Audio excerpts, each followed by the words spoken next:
اعوذ باللہ من الشیطان اللعین الرجیم بسم اللہ الرحمن الرحیم۔ آج دل ہے کہ میں جناب سیدہ زینب سلام اللہ کا وہ معرکۃ العراء خطبہ جس کی وجہ سے یزید کے دربار کے در و دیوار ہل گئے اور آج تک وہ کتابوں میں سنہری حروف سے لکھا ہے۔ یہ کون ہستی ہے؟ اللہ اکبر، سیدہ زینب بنت امیر المومنین عقیلہ بنی ہاشم قاریۃ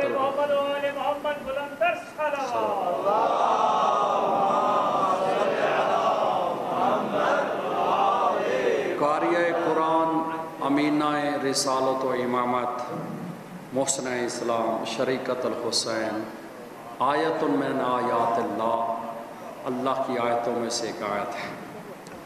اللہ اکبر۔ زینب سلام اللہ علیہ نام ہے اسلام کی بقا کا، زینب نام ہے اسلام کے پرچار کا، زینب نام ہے تحفظ دین کا، زینب نام ہے تحفظ حسین کا، زینب نام ہے حسینیت کے پرچار کا، زینب نام ہے حسینیت کی کامیابی کا، زینب نام ہے حسین کی کامیابی کا۔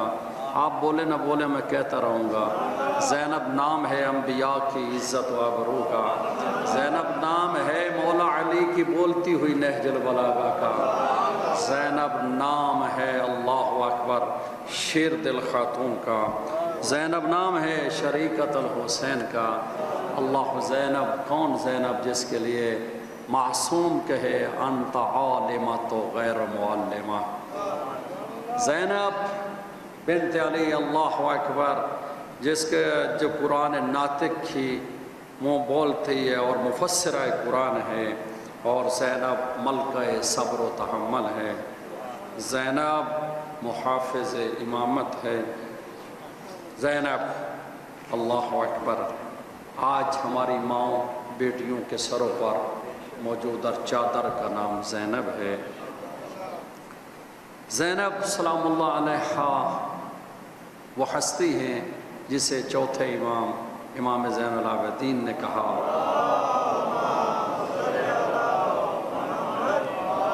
کہ انت عالمہ تو غیر معلمہ، کہ تو عالمہ ہے اللہ اکبر، اور ایسی عالمہ کہ جسے پڑھا جو کسی نے جس کو تعلیم نہ دی ہو، تو جو اتنی معصوم ہستیوں میں رہی ہو، جس کی پرورش جب سیدہ زینب آئی، کبھی رسول اللہ، کبھی مولا علی، کبھی سیدہ، کبھی امام حسن، کبھی حسین، تو وہ ماحول ہی ایسا ہے رسالت و امامت کا،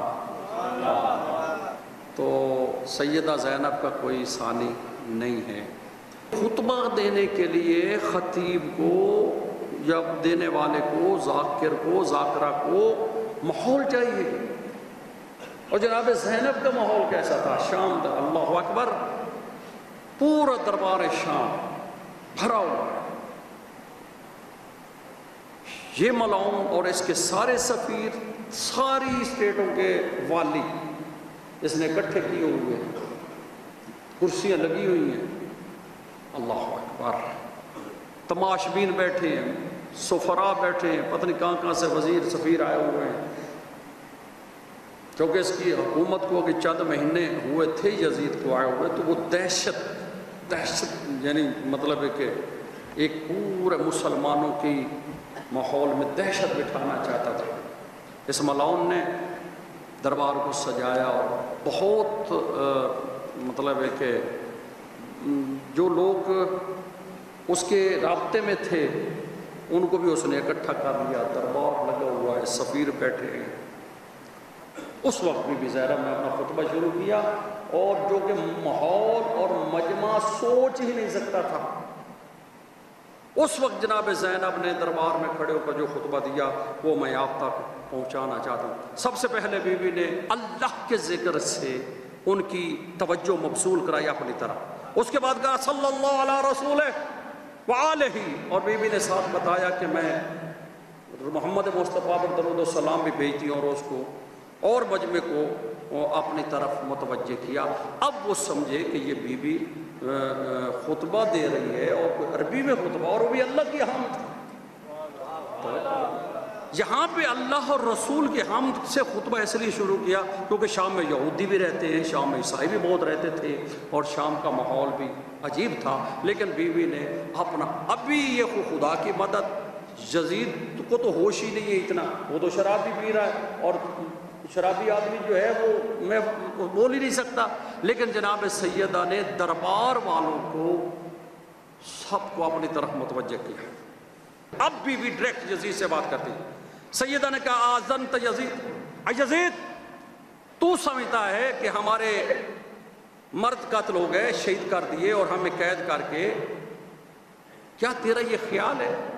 کیا تو گمان رکھتا ہے؟ حیث اخذت علینا اقطار الارض وافاق السماء، کیا تو سمجھتا ہے کہ ہم پر آسمان اور زمین کے راستے بند کر دیے؟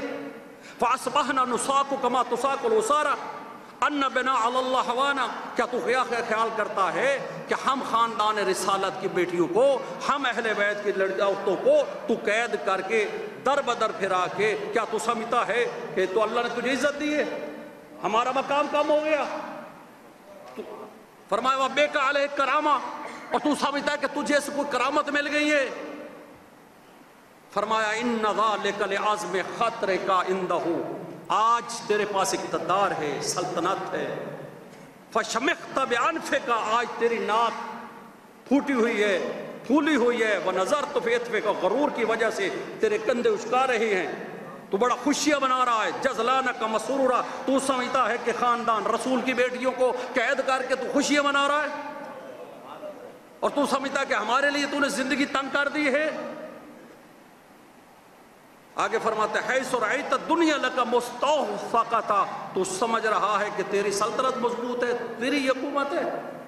اب بیوی نے کہا ٹھہر، فمہلا مہلا، یزید ٹھہر جا، لا تتش جہلا، جہالت کی وجہ سے ایسی بونگیاں نہیں مار، ایسے تو فضول جو کر رہا ہے. انسیت قول عز وجل، کیا تو اللہ کا قول بھول گیا ہے؟ وَلَا يَحْسَبَنَّ الَّذِينَ، پھر بھی نے قرآن کی آیت پڑھی، وَلَا يَحْسَبَنَّ الَّذِينَ كَفَرُوا أَنَّمَا نُمْلِي لَهُمْ خَيْرٌ لِأَنفُسِهِمْ إِنَّمَا نُمْلِي لَهُمْ لِيَزْدَادُوا إِثْمًا وَلَهُمْ عَذَابٌ عَظِيمٌ. بی بی کفر کہتی ہے کہ کفر کی راہ اختیار کرنے والے یہ گمان نہ کریں، اللہ کہہ رہا ہے کفر کرنے والے یہ گمان نہ کریں کہ ہم نے انہیں مہلت دی ہے، ہم چھوٹ دے رکھی ہے، ہم نے اسے ٹائم دیا ہے. خیر کیوں؟ وہ یہ نہ سمجھے کہ خیر لانفسہم، یہ ان کے حق میں بہتر ہے. کافر کو ٹائم ملنا یہ اس کے حق میں بہتر نہیں ہے، وہ یہ نہ سمجھے کہ ان پہ بہتر.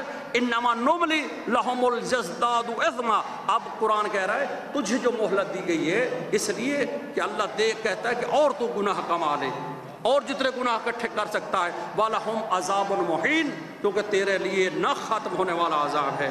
اب بی بی نے یہ آیت پڑھی، یہ آیت ہے وَلَا يَحْسَبَنَّ الَّذِينَ كَفَرُوا، کفر کرنے والے. بھائی ظاہراً تو مسلمان ہیں، تو بی بی نے اس کو کس سے تشبیہ دی؟ کفر سے. یہاں بی بی میسج دے رہی ہے یزید کے سامنے، تو چاہے کلمہ پڑھ لیکن تو اندر سے کافر ہے، اور تجھے جو چھوٹ ملی ہے نا کہ تو ہمارے مردوں کو قتل کر دیا، میرے بھائی کو قتل کرا دیا، اور تو سمجھتا ہے کہ تو بڑا حکومت مل گئی ہے، یہ اللہ نے تجھے چھوٹ دی ہے کہ تو اور جتنا بھی گناہ کر سکتا ہے کر لے. پھر فرمایا ثم تقول غیر مستانع، فرمایا کہ تو اس کام کو گناہ ہی نہیں سمجھتا، اور بڑا خوش ہو کر کہتا ہے کہ آج بدر والے ہوتے، یہ میں ترجمہ کر رہا ہوں، تو وہ خوش ہوتے.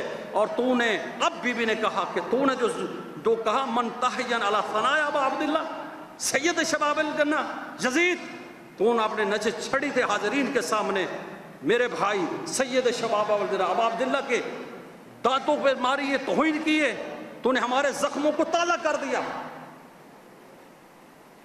تو نے ہمارے زخموں کو مزید گہرا کر دیا، تو نے محمد کی اولاد کا خون بہایا، عبد المطلب کے تاروں کو خاک و خون میں ملا دیا. تو انہوں نے اپنے مردوں کو یاد کر رہا ہے، اپنے مردوں کو، وہ جو مر گئے، اور عن قریب یزید تو بھی پہنچنے والا ہے، اور جب تو جہنم میں ہوتا پہنچ جائے گا تو تمنا کرے گا کاش میں مفلوج ہو جاتا، بوگا ہو جاتا، اور جو کہا ہے وہ نہ کرتا، اور جو کیا ہے وہ نہ کرتا. یہ زینب سلام اللہ علیہ یزید کو سنا رہی ہے، فرمایا اللہم خذ، اب بھی اللہ سے بات کر رہی ہے، بحق وانتق مما ظلمنا، اے اللہ ان ظالموں سے ہمارا حق دلا، ان ظالموں سے انتقام لے، اے اللہ ان پر غضب نازل فرما جنہوں نے ہمارا خون بہایا۔ پھر یزید سے کہا فواللہ، اے یزید خدا کی قسم تو اپنی ہی کھال ادھیڑی ہے، تو نے اپنے ہی ہاتھوں کو گوشت کاٹا ہے۔ اے یزید وہ وقت ضرور آئے گا جب رسول اللہ کی بارگاہ میں لایا جائے گا اور ہمارے خون کا بوجھ تیرے سر پر ہوگا اور عطرت کی توہین کرنے کا گناہ تیرے سر پر ہوگا۔ اس کے بعد بی بی خطبہ جاری کرتے ہوئے فرماتی ہے وَلَا تَحْسَبَنَّ الَّذِينَ قُتِلُوا فِي سَبِيلِ اللَّهِ أَمْوَاتًا بَلْ أَحْيَاءٌ عِندَهُمْ رَبُّهُمْ يُرْزَقُونَ۔ بی بی نے اسے میسج دے دیا میرا بھائی شہید ہے، میرے بھائی نے شہادت پائی ہے اور اللہ کی راہ میں جان دی، اور اللہ کہتا ہے جو شہید ہوتا ہے وہ زندہ ہوتا ہے۔ اس کے بعد بی بی کہتی ہے سن یزید کفا باللہ حکما بمحمد خصیما وجبرائیل ظہیرا، ہمارے لیے اللہ کافی ہے اور محمد اس قتل کے مدعی ہوں گے اور جبرائیل ان کے ساتھ ہوں گے۔ اس کے بعد فرمایا یزید تیرے بڑے جو مر گئے ہیں وہ بھی وہاں تیرا انجام ذلت کو دیکھ لیں گے، جنہوں نے تیری حکومت کو اقتدار دیا، جنہوں نے تیری حکومت کی رہنموار کی وہ بھی دیکھ لیں گے، اور جن مسلمانوں کی گردنوں پر تمہیں مسلط کیا گیا جس ظالم نے، اور یاد رکھ ظالموں کا بہت برا انجام ہے۔